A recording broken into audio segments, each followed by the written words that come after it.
नमस्कार दोस्तों, स्वागत है आपका हमारे YouTube चैनल में। दोस्तों, आज हम आपको बताने वाले हैं कि कर्म क्या होता है। और ये मैं नहीं बता रहा हूँ, ये आपको महात्मा बुद्ध जी की एक कहानी के द्वारा हम समझाएंगे कि कर्म क्या है, कर्म किसे कहते हैं और इसकी क्या क्या विशेषताएं हैं।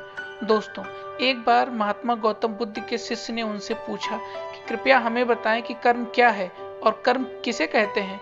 तो उसके बाद गौतम बुद्ध जी ने अपने शिष्य से कहा, कर्म को समझने के लिए तुम्हें एक कहानी सुनाता हूँ। इस कहानी से तुम समझ जाओगे कर्म क्या है और कर्म किसे कहते हैं। और दोस्तों, आज आप सभी को वही कहानी बताने जा रहा हूँ जो गौतम बुद्ध जी ने अपने शिष्य को सुनाई थी। दोस्तों, बुलंदशहर का एक राजा था जो अपने मंत्री के साथ घोड़े पर बैठकर अपने राज्य का भ्रमण कर रहा था।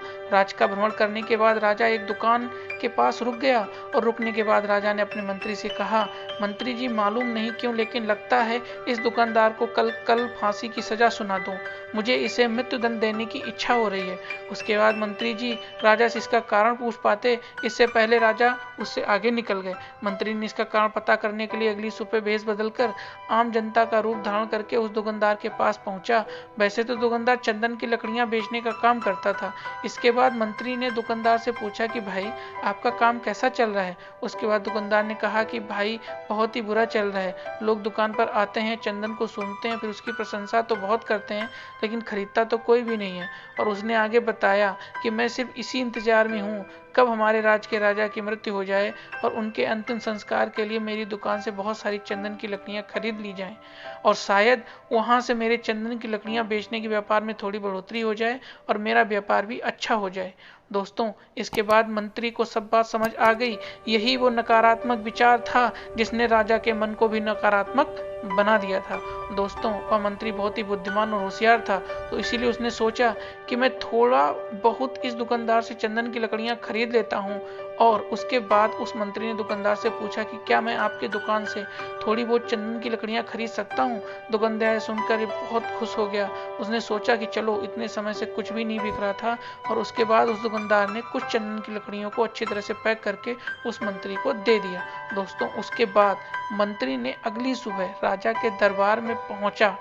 उसने राजा से कहा, राजा, वो जो दुकानदार है ना, उसने कुछ चंदन की लकड़ियां आपके लिए तोहफे के रूप में भेजी हैं। यह सुनकर राजा बहुत खुश हुआ। मन ही मन सोचने लगा, मैं बेकार ही उस दुकानदार के बारे में गलत सोच रहा था। उसने उन चंदन की लकड़ियों को हाथ में ले लिया और उन चंदन की लकड़ियों को बहुत अच्छी तरह से सूंघ लिया। उसमें से बहुत ही अच्छी सुगंध आ रही थी। दोस्तों, राजा इससे बहुत ही ज्यादा खुश हुए और उसके बाद राजा ने अपने मंत्री के हाथों उस दुकानदार के लिए कुछ सोने के सिक्के भेज दिए।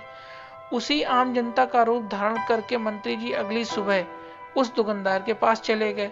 उसने वह सोने के सिक्कों को उस दुकानदार को दे दिया। दोस्तों, उसके बाद दुकानदार बहुत खुश हुआ और मन ही मन सोचने लगा कि बेवजह मैं अपने राज्य के राजा के बारे में गलत सोच रहा था। राजा तो बहुत ही ज्यादा दयालु है। और यहीं पर महात्मा बुद्ध जी ने कहानी को खत्म किया। एक कहानी जब खत्म हुई तब गौतम बुद्ध ने अपने शिष्य से कहा कि अब आप बताएं कि कर्म क्या होता है। तब गौतम बुद्ध जी ने सभी शिष्यों ने जवाब देते हुए कहा कि शब्द ही हमारे कर्म होते हैं। हम जो भी काम करते हैं वही हमारे कर्म होते हैं। जो हमारी भावनाएं होती हैं वही हमारे कर्म होते हैं। गौतम बुद्ध जी के सभी शिष्यों के जवाब सुनने के बाद गौतम बुद्ध जी ने कहा, आपके विचार ही आपके कर्म हैं। अगर आपने खुद के विचारों पर नियंत्रण पाना सीख लिया तब आप एक महान इंसान बन जाते हैं। जब आप अच्छा सोचते हैं तब आपके साथ भी अच्छा होता है। वही होता रहेगा जो अच्छा सोचते रहेंगे। दोस्तों, इसीलिए मैं भी कहना चाहूंगा कि अगर आप अच्छा सोचोगे, दूसरों के बारे में भला सोचोगे तो आपके बारे में भी ऐसा ही सोचा जाएगा। आप दूसरों का भला करोगे तो कोई ना कोई आपका भी भला करेगा। अगर आप किसी को सफलता के लिए प्रेरित करोगे तो यकीन मानो भगवान भी आपको सफलता की सीढ़ी चढ़ाने में मदद जरूर करेगा। तो दोस्तों, आज की कहानी यहीं तक। अगर कहानी पसंद आई तो प्लीज कमेंट करके जरूर बताना।